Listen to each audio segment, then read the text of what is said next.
Hey guys, welcome to another interview review here on Japanoblog. I just got through another interview. It's 11:30 at night over here in Waynesville. I'm still not going to name any names of any of the companies that I'm working for right now. After doing a bit of research, I might not even say out loud on any of these what company I get hired by.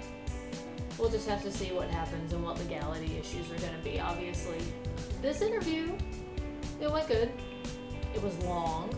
This one was definitely one of the more comprehensive interviews I've probably actually been through.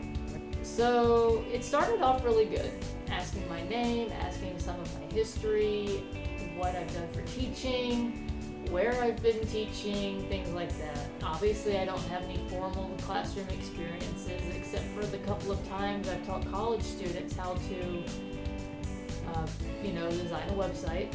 Then he pretty much asked when, mainly what month and year, I started what little teaching jobs I have done, which I've been a camp counselor, I do things within the medieval reenactment / recreation group, and other things like that, which they kind of want an approximate date. I don't think they're going to be calling these people, especially if it's X number of years out, to ask, did this actually happen? It was a really long interview. It was a lot longer than I thought it was going to be. We started off with a couple of problems. My microphone wasn't working on Skype. Apparently, if you have problems with your microphone, try actually restarting Skype. That's what actually fixed it for us in the end. Well, I guess for me. And the interview went fairly smoothly from there. The biggest hiccup I had was the fact that they asked what Japanese level I had, and in the application I put that I was a very minimal conversational Japanese, very basic. So they actually had a Japanese coworker of my interviewer come on and ask me a couple questions in Japanese. And I'm very, very rusty. I am still so rusty. That first interview I had, which I did a review on, is the first time in a while that I'd actually spoken Japanese. And that's my cat. So far, they've been the only other company to ask me what my Japanese level is and to actually speak Japanese. My first interview was with an English speaker that spoke Japanese because he lived there, and again, this one was done with an actual Japanese person. After that, we went through a couple of interesting things which I'd never seen before.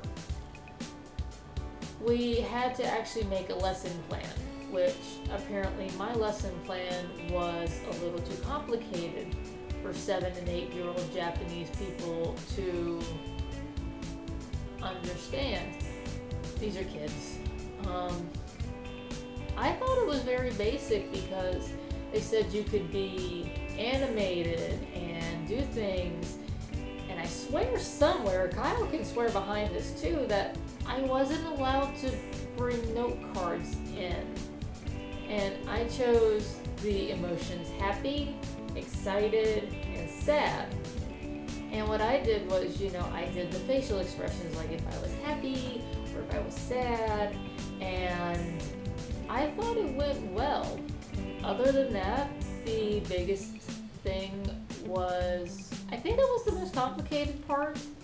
The other part of the lesson plan I came up with was okay, because it was an activity and it got them doing something, and I think they liked that part. I'm pretty sure they liked that part.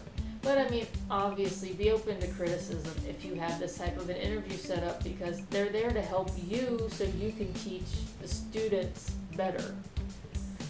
Hey, after that, I was also asked to spell out about 5 or 6 words. They just want to know how well your English is. I missed 2 words and they were just simple little mistakes. Like I forgot a double T in a word and I forgot add an N in another word. Not much I can do about that except work on my spelling more, which isn't a problem. I'm a stickler for writing and grammar and spelling. I'm really, really bad. I want everything spelled right. Then after we did the spelling, we actually went through and did sentence grammar fixing, I think. What they will do at that point is they'll open up the little Skype chat box and they'll send you a couple sentences. What they want to see is if you can pick up what's wrong. There were a couple I had to get hints on. I wasn't entirely sure on like 2 sentences out of 5 or 6 again, but there was something niggling in the back of my brain that was telling me, yes, there is something wrong. And trying to figure out what it is the fun part. Guess who's going to join me, everybody? Look who's here. Look who's here. Look.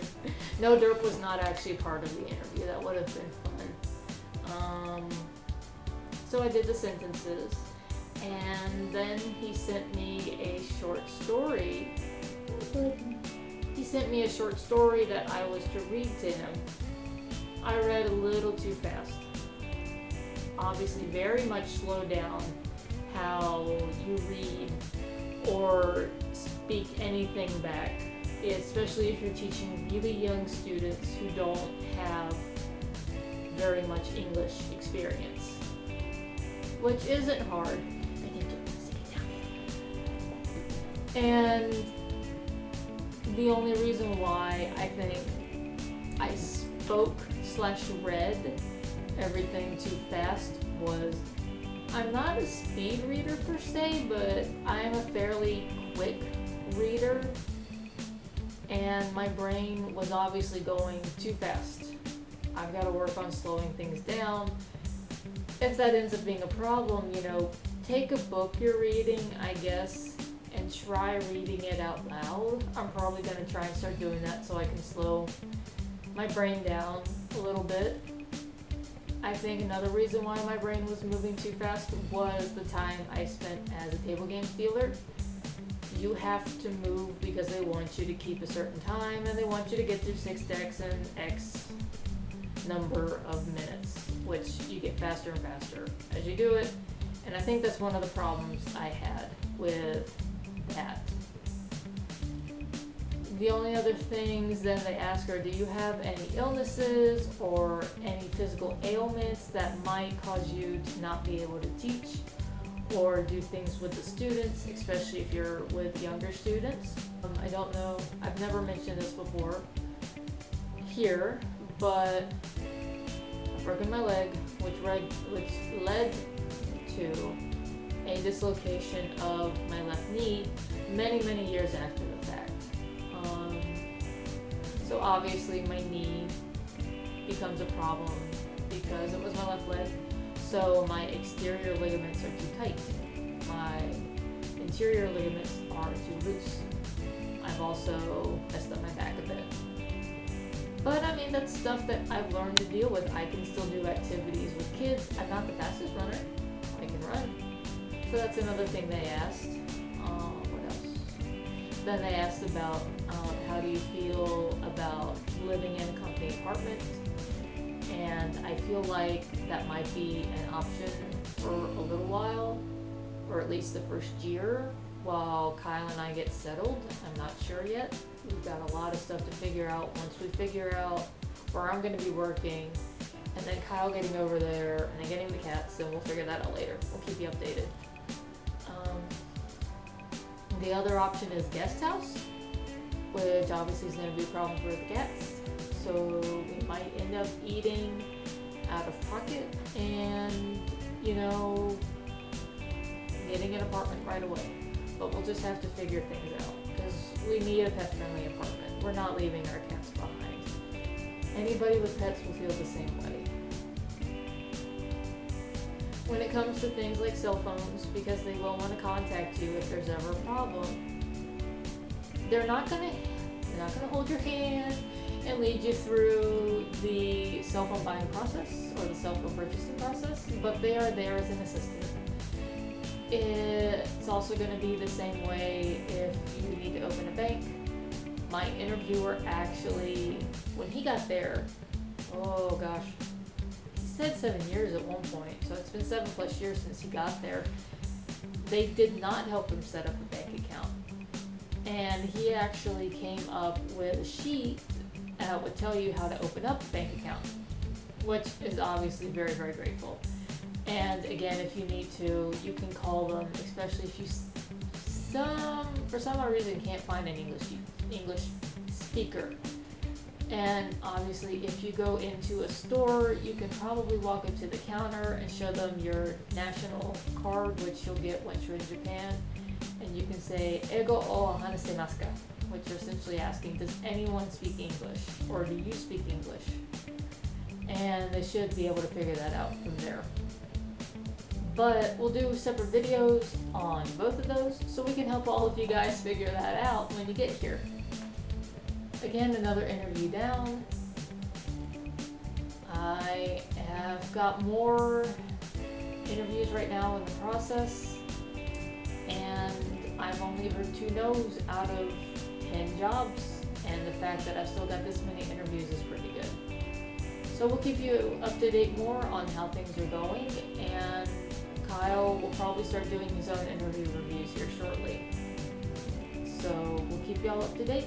If you have any questions or comments, please put them in the comment box below, or go to our Japanoblog website and contact us with anything you might have, or anything that you even want to see us do. But we'll see you guys in the next video, so we'll talk to you then. じゃあまたね。